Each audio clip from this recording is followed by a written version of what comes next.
Send money করতে গিয়ে কি মোবাইল রিচার্জ করে ফেলছে, এটির সমাধান আজকের এই ভিডিও। আসসালামু আলাইকুম, welcome to Abid computer academy. কেমন আছেন সবাই? আশা করি সবাই ভালো আছেন। আজকের ভিডিওতে আপনাদেরকে দেখাবো, অনেক সময় আমাদের হয় কি, আমরা যখন বিকাশ, নগদ, রকেটে আমরা যখন সেন্ড মানি করতে যাই, তখন অনেক সময় আমাদের কিন্তু মোবাইল রিচার্জ করে ফেলি ভুলে। যদি আপনি ভুলে মোবাইল রিচার্জ করে ফেলেন, তাহলে আজকের ভিডিওটি আপনার জন্য। আজকের ভিডিওটিতে দেখাবো আপনারা যদি মোবাইল রিচার্জ করেই ফেলেন ভুলে, তার ক্ষেত্রে কিভাবে সেই রিচার্জের টাকাটা কিভাবে ফিরিয়ে আনবেন। নর্মালি মনে করেন ধরেন আপনি 1000 টাকা কি মোবাইল রিচার্জ করে ফেলছেন বিকাশে, এন্ড যে নাম্বারে কি মোবাইল রিচার্জ করেন আপনি কিন্তু সেই নাম্বার থেকে কিন্তু পুনরায় আবার সেন্ড মানি করে আনতে পারবেন না, সেটা কিন্তু রিচার্জে চলে গেছে।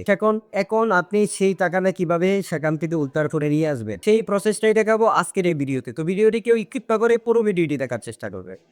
যারা আমাদের চ্যানেলে নতুন আছেন, এখনো চ্যানেলটি সাবস্ক্রাইব করেনি, প্লিজ চ্যানেলটি সাবস্ক্রাইব করে বেল বাটনটি বাজিয়ে দিবেন। তো কথা না বাড়িয়ে চলুন আজকে মূল ভিডিওটি শুরু করি। মূল ভিডিও শুরুতে প্রথমে আপনাদেরকে যেটা দেখাবো, আপনার ফোনের ডায়াল প্যাডে আসবেন। ডায়াল প্যাডে আসার পরে যদি আপনার ফোনটি গ্রামীণ ফোন হয়ে থাকে, তাহলে আপনার টাইপ করবেন *121*1500#। এই নাম্বারে আপনারা ডায়াল করবেন। ডায়াল করার পরে আপনি আপনার কাঙ্ক্ষিত নাম্বারটি দেখতে পারবেন। সেখান থেকে আপনি কিন্তু মোবাইল রিচার্জের মাধ্যমে আপনি টাকাটা কিন্তু উদ্ধার করে নিতে পারবেন। ধরেন আপনি অন্য একটা নাম্বারে কিন্তু মোবাইল রিচার্জ দিয়ে দিতে পারবেন। তারপরে হচ্ছে বাংলা লিঙ্ক কোড হচ্ছে 1300#।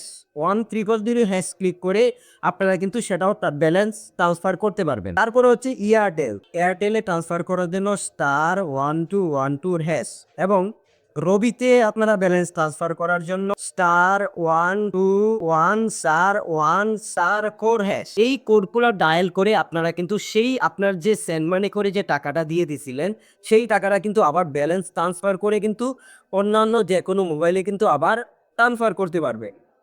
তো আপনারা সেন্ড মানি সরাসরি কিন্তু আর সেন্ড মানি আসবে না, একমাত্র মোবাইল ব্যালেন্স ট্রান্সফারের মাধ্যমে কিন্তু আপনারা টাকাটা উদ্ধার করতে পারবেন।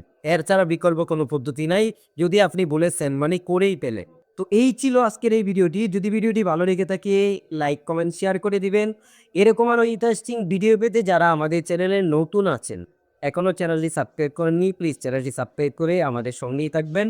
এরকম আরও ইন্টারেস্টিং টিউটোরিয়াল পেতে আপনাদের কি টিউটোরিয়াল লাগবে, কোন বিষয়ের উপরে লাগবে, বিষয়টাও আমাকে বলে দিতে পারেন, সেটার উপরে টিউটোরিয়াল বানানোর চেষ্টা করব। তো আজকের ভিডিওটি এ পর্যন্তই, দেখা হচ্ছে পরবর্তী কোনো টিউটোরিয়ালে। সবাই ভালো থাকবেন, সুস্থ থাকবেন।